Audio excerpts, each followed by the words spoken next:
Hello and welcome to Hybrid, powered by chinkseyMEDIA. As we take on Brighton and Hove Albion in the fourth round of the Carabao Cup, and ahead of the contest, Mikel Arteta has been speaking to the press. After defeating Port Vale 2-0 in the third round, we host the Seagulls at the Emirates Stadium in what will be our 250th encounter in the competition's history. On William Saliba's fitness, he's out. We are assessing him, but he won't be involved in this match. Okay. So, that's pretty blunt. William Saliba is out of the game tomorrow, but that doesn't mean he won't be involved in some capacity against Burnley on Saturday. On Declan Rice, he will be available. Well, a four-word answer, very blunt. Not messing around. So Declan Rice is available for contention. That's not to say he won't start. It's not to say he'll be in the squad. It's not to say he won't be on the bench. But I'm going to make a presumption that he'll be on the bench, if not start. On Riccardo Calafiori, available as well. Yes. Okay, I'm going to make another presumption. I think he'll be on the bench. I don't think he will start the game, just for the sake of Miles Lewis-Skelly, who needs game time and deserves the game time as well. On Gabriel Martinelli, yeah, it looks like he's going to be out. We have to do some more tests and see the extent of the injury, but this game is going to be too early for him. Okay. Right, Martinelli is ruled out for the game tomorrow. On Bukayo Saka, he's going to be okay. Okay, Mikel's not messing around today. A lot of very vague, blunt answers. But I've tipped Saka to start tomorrow. I'll be surprised if he doesn't. On Danny Welbeck and Brighton, very happy for him. We were teammates, and the whole history of him, the good and the difficult moments he has had in his career, I think it's remarkable what he's doing. The same with the team and Fabian Hurtzler and the coaches. The continuous work that they've done at that club is incredible. I think Fabian has added something slightly different as well, and a very well-prepared team. Very difficult to beat them. You've seen the results against the big teams as well. So we expect a really tough match. Exactly, and this is what I was saying over the weekend. I was saying that fiddle around with the squad and the team and the starting lineup too much, you're going to be eliminated, because Brighton are a very good side, you know, more than capable of holding their own against the toughest sides in the league. And for me, when they do beat the toughest sides in the league, it's not necessarily a scalp. They are capable of doing it. They've got good players, a good structure, and like Mikel said, they're a very tough team to beat. I think for us to give ourselves the best possible chance of, emerging the victors tomorrow and going through, we can only make a maximum of 3 or 4 changes, if that. So from judging by what Mikel said in that paragraph, I think he's going to go strong. It's not going to be that 11 that the typical fan base will tell you to choose. The same fan base that if we do lose, they'll be crying and saying, why did you make wholesale changes in that game? Wholesale changes against Brighton will result in elimination. I'll tell you that now. On if he will make changes to his side, we're going to try and manage the minutes and the loads as best as we can, because, as you say, we have a lot of games coming up with a very short recovery time, which is a bit unusual, but we're going to remain very competitive. Okay, so he's effectively admitting there will be changes, but the key 3 words in that paragraph are remain very competitive, which means the only way you can do that is put out a very strong side. Albeit how good Max Daumann is, I think if you start him in a game like that against such renowned and bestowed opponents, that is taking liberties. Like I already said, albeit how good the player is. However, if he's on the bench and gets minutes towards the end of the game, I'm happy with that. If you start him in a game like that, that's probably taking liberties, I think. But yeah, obviously managing the minutes of certain players, giving people a rest, but also maybe kind of the usual starting lineup can be on a bench, you know, maybe people like Timber, people like Calafiori, people like Declan Rice, Subamendi can be there, can get some game time and share it with the player that takes his position in this game. on if he listens to the noise about our title credentials. That's what we want. I think when our people are excited and when we see that the team is competing at that level consistently, they are the right reasons to believe, and that's the main thing. You want to win big trophies. You certainly have to install that feeling amongst the team, the club and around it. And we're in a really good position at the moment. And we know how early it is and how difficult every game is. Okay, I'm surprised that Arteta's inviting the talk around the title and the positivity that's bestowed around the club, surrounding the club right now. So obviously he's inviting it, inviting the pressure. He's kind of not scared to say, yeah, we don't mind. You guys can talk about us in a good light. But at the end of the day, it's what we do on the pitch. We've obviously had a similar experience where we led the table in 22-23 and it didn't end well. However, the way we've kind of conducted our business, all the reasons why we didn't win the league in previous years, we've kind of catered for, in the sense that we've got a strong squad now, whereas in 22-23 we ran out of steam when Tomiyasu and Saliba went down. We didn't have the depth to come in and replace them. However, that's different now. Also, we've got more experience from the last 3 years of finishing second. You could argue they're probably negative experiences because we could have had 1 or 2 league titles to our name, but those experiences will spur us on. And obviously last season, where we had a lot of red cards and injuries, the strong squad defeats the purpose of injuries, where we had to have 4 youth players on the bench in a Champions League semi-final. That won't be happening this season, I think it's fair to say. We probably have 4 players in the stands. That's how strong our squad is right now. So it's good that Mikel is obviously inviting the pressure on the team and squad. But at the end of the day, it's all noise, and it's what the players do on the pitch that matters. Everything else is secondary. On if he feels like a trendsetter with our set-piece prowess, I don't know. But a lot of things that we do in many other aspects, I'm sure teams will pick them up. We do the same with other teams. The best teams in Europe are doing certain things. If we can gather information and then adapt it to your own team, if you find that this could help and be a way to win more football matches, more than welcome. That's the history of humanity. So essentially he's saying it's just all a circle, really. We learn from others, others learn from us, and that's the way of life. And that's what I do myself.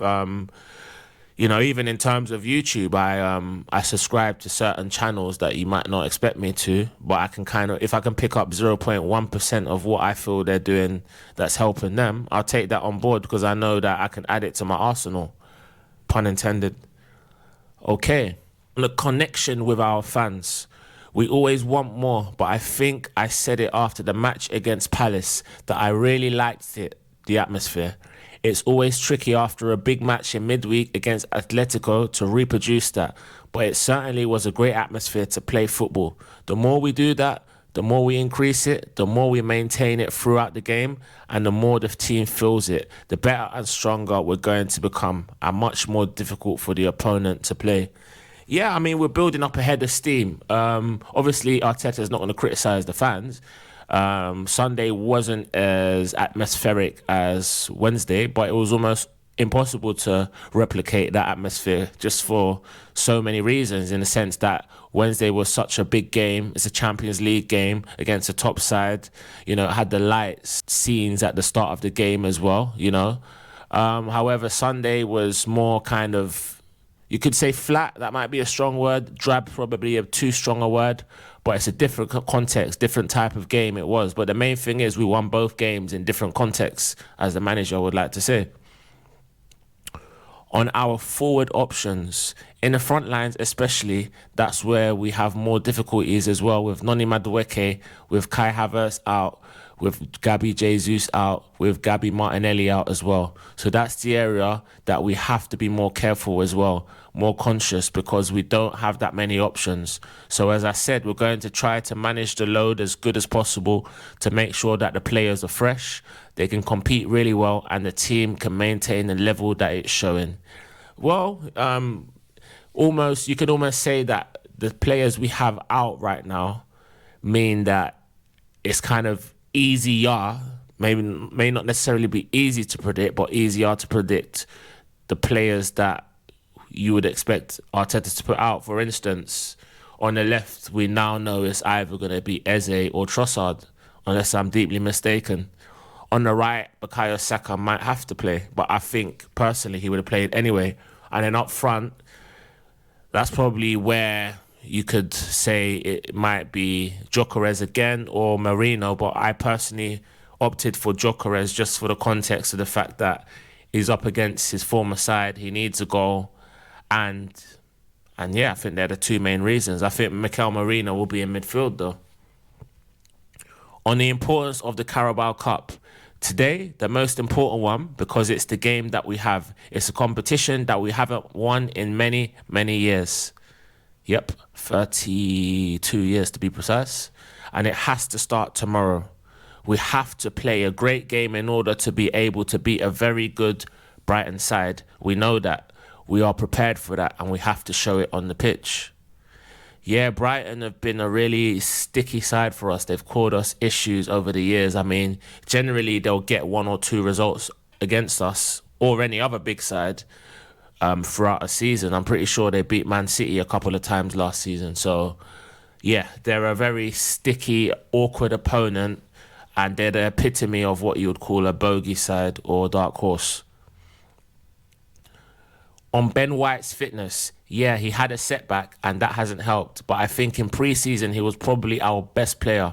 I think he played every game and he was in great form, and we need him because when Ben is at the level that he can show, he's a top player for us. A player that drives the team in a different way, gives us a different threat on that flank as well, and we need him at his best. Okay, that's interesting. So he deflected. So Arteta said he had a setback, giving the impression that he may not play, casting doubt on his appearance tomorrow. However, if he plays, it shows that it's more mind games from Arteta's part.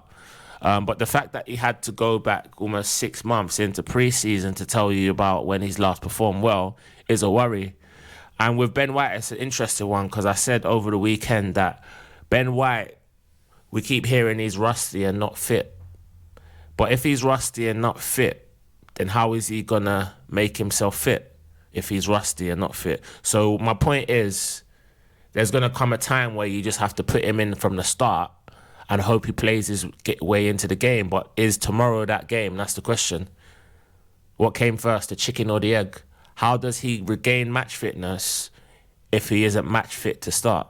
Now, that's the conundrum. On if he can make the England World Cup squad, there are still a lot of months to go, and in football, everything can change one way or the other. And if Ben wants to do that, if Thomas Tuchel believes he's the right player to do that, I'm so happy for him. He will have here, I'm sure, a lot of minutes, a lot of opportunities, and obviously his background. Okay, interesting. So, you've played yourself there, Mikel, because you've said he'll have a lot of minutes. Let me put it this way. Jurriën Timber is bona fide starting right back for us, which means in the league and invariably in Champions League, he will be starting for us. So for Ben White to have, I quote from Arteta, a lot of minutes, a lot of opportunities, you're essentially saying he's going to be playing in the Carabao Cup and the FA Cup. Right. Now that begs the question, what does a lot mean? Does it mean 10 games, 20 games, 15? So now, if you know that Timber's going to start probably 99% of the big games and Premier League games, you're essentially saying Ben White has to hope that Arsenal get as far as possible in both the aforementioned cup competitions, in FA Cup and the Carabao Cup. So, are you saying he's starting tomorrow? Because if he doesn't start tomorrow, then where does he play? Because let me give you a scenario. We go out of the FA Cup early in the third round again, as we seem to have been doing so in recent years. Where's the game time then? So the only way you guarantee him to play is if you say, okay, we'll play you in the FA Cup and Carabao Cup and hope we get as far as possible, like to the semis and finals. That's probably 10, 15 games or so. And then obviously you play some games here and there, you're coming on as a sub, etc., etc. So that's the only way your statement works, unless you need to define what you mean by a lot of minutes. That's the question. On a defensive evolution in his time in charge, well, yes, because I think we discussed the other day about the very close relationship between keeping clean sheets and not conceding goals and winning major trophies, and that's the foundation that we are building over the last 3 years, and we need to continue to do that. Tomorrow, again, in competitions that you are either in or out, you know how crucial that is. Which is why I said earlier that you don't want to be making too many changes when we've built up a head of steam with the team that has generally played, 8-9 players that have played pretty much all the games, started all the games. Yeah, Raya's probably going to have a breather. Yeah, Norgard's probably going to come in. Yeah, Mosquera's going to probably come in. Ethan Nwaneri, almost certainly. However, if you fiddle around with the team too much, it only takes a draw and it's a penalty shootout. And if a penalty shootout, you're out, potentially. And don't forget, Brighton have knocked us out in the Carabao Cup, I believe in the 22-23 season, when we was having an exceptional start to the season. So I was there firsthand to see it, that if you fiddle around with a team against Brighton, they'll deal with you. Make no mistakes about that. On the noise made around us, well, probably it is true because it is such a big club that obviously we make a lot of noise, whether it's good or bad. But that means that people are paying attention to that. We know our history and that's very normal. Hopefully we make noise for the good things. Yeah, I mean, there's a lot of scrutiny with us, a lot of jealousy, a lot of rivals that are looking towards us now that we look like we've got a kind of... We've got clear daylight between us and our rivals such as Liverpool, Man City, Chelsea, and so on and so forth.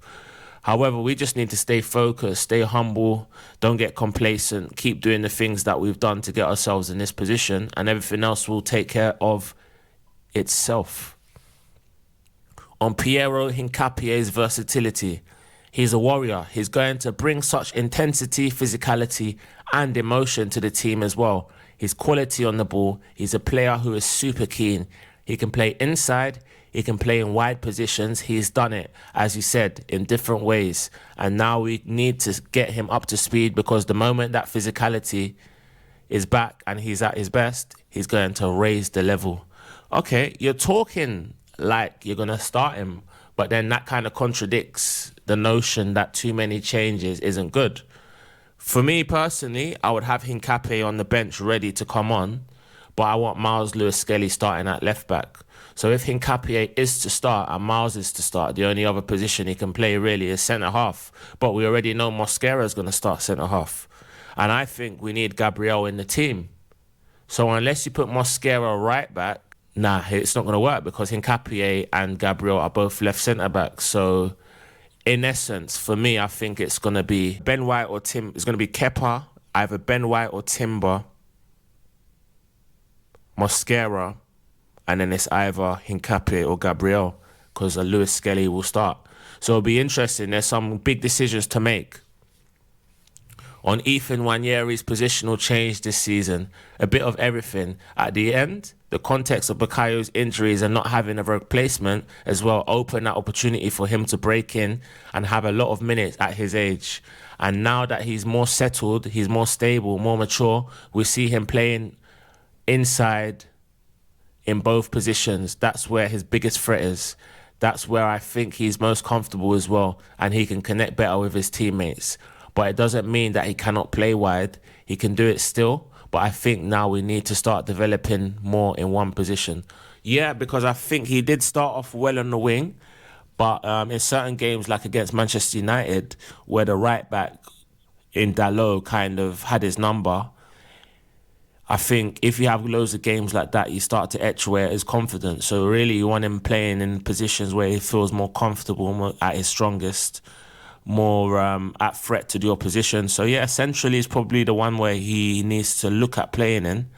Hopefully he does get opportunity there tomorrow, because he does need to play. I'll be really gutted if he's not in that starting lineup tomorrow. And there's me saying we need to put a serious team out against Brighton. But I think the other players in and around him will determine whether the team is serious or not Ethan Nwaneri per se. And if he sets out who is the first choice goalkeeper, I never do that. But I don't do that with any player. I think in the end, they have to earn it. David Raya has been incredibly good for us in the last few years, and Kepa knew that when he came in, but he's ready to compete.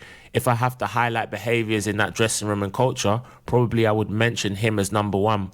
But again, he's come into a different environment after winning everything in football, almost. Being in the national team, Chelsea, Real Madrid, big clubs, and he came here, and every single day he's behaving like tomorrow's training session is the most important one in his life. He will have his chances to play. He's in a really good place, and if he plays tomorrow, I'm sure he will be really, really good. Kepa will play tomorrow. Let's start there. But that's another one where he said he will have his chances to play. So that's similar. That ties into the Ben White kind of situation where he's mentioned that for both of them. So essentially, if they're going to have their chances to play, and we know Timber and David Raya will start all the league games and all the big games, then in essence, Kepa and Ben White will start all the cup games. Well, when I say the cup games, I mean FA Cup and Carabao Cup. So I'm going to essentially assume that both of those will play tomorrow or start tomorrow. Based on Arteta's wording, on if Kepa's mindset has helped improve David Raya, that connection, I think, and the environment that you create between the goalkeepers and the coaches is unique. They are unique. They are a lot of times by themselves. They have a lot to do in individual practices, and I think Kepa has raised the level. He has created a true great environment for everybody to shine, and I think it's down to him. Yeah, I think Kepa's come in with the knowledge that he is going to be a second-choice goalkeeper. Last season, we had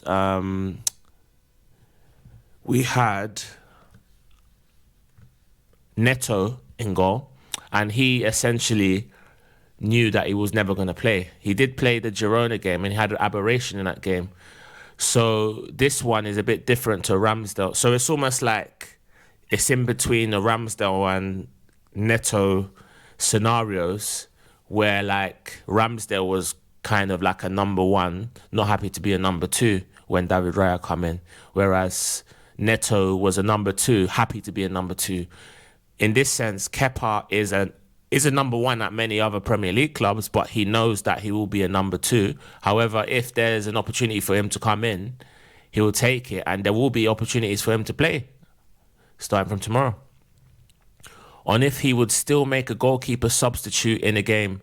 Recently, we had quite a lot of issues, and a lot of the subs had been because players could not finish games. But I don't know. Maybe someday I would do it. If I feel it, yes. He's never going to do it.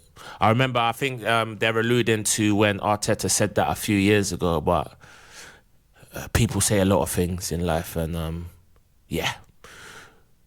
On the setback to Ben White after pre-season, it was an injury that kept him out for a few weeks, and we have to manage his load, and he didn't have the rhythm to do that. So the reason why he's not been playing is to manage that. He's in a good place now. He's been training more recently, and his feeling has been very good, and he will have minutes to play.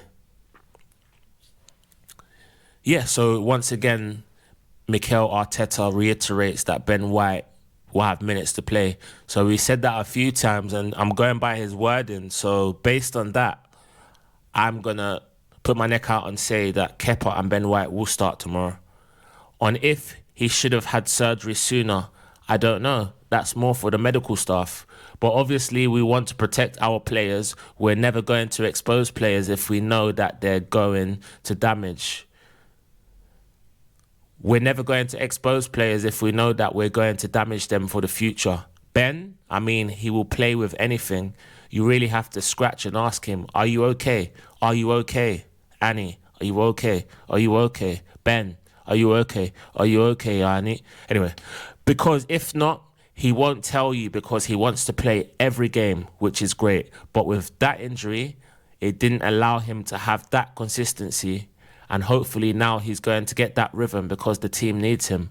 So yeah, a lot of this press conference interview is alluding to Ben White and kind of team sheet, Kepa, things like that. So Arteta has mentioned that he will have minutes to play. He will have opportunities. what better opportunity than against his former side, Brighton Hove Albion?